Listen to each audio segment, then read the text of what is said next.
Nothing But Love Can Stay is really special to me, and I know that for a lot of people that love Afterlife Parade, Nothing But Love Can Stay is really special to them too.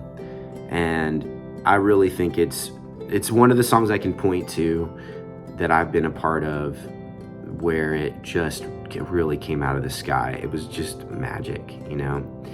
I was in my apartment in Biloxi, still teaching at this point, newly married, and I woke up with this song in full, and I had this dream, and I was in this it felt to me like the Delta of Mississippi, like in this house in the middle of nowhere, and I saw all these people sort of migrating down this field, and there were the rain clouds, and what I perceived in the dream, the world was ending. There was this deep sense of sadness that things were gonna disappear. And in the dream, the song was sort of like the soundtrack for this moment.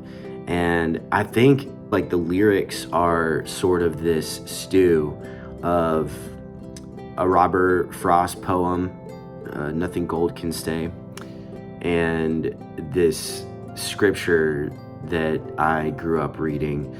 I grew up in church, and so that's that paradigm, that language is very much in me, so, and though the mountains be shaken, the hills be removed, yet the unfailing love of the Lord will not be shaken, nor my covenant of peace be removed.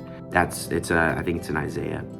And so those words sort of mixed around in it. And so this story about losing everything and deciding on what really matters in the end, which is the only thing that lasts, I think, is love.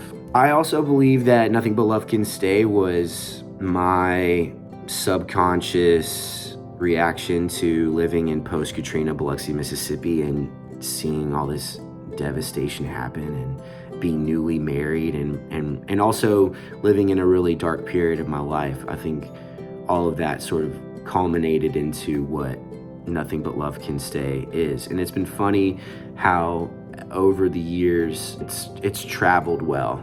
I live in Florida now, which one of the lyrics talks about Florida, and had no idea I would be living in Florida. So it's crazy how I've moved around, and the song just continues to mean more to me over time.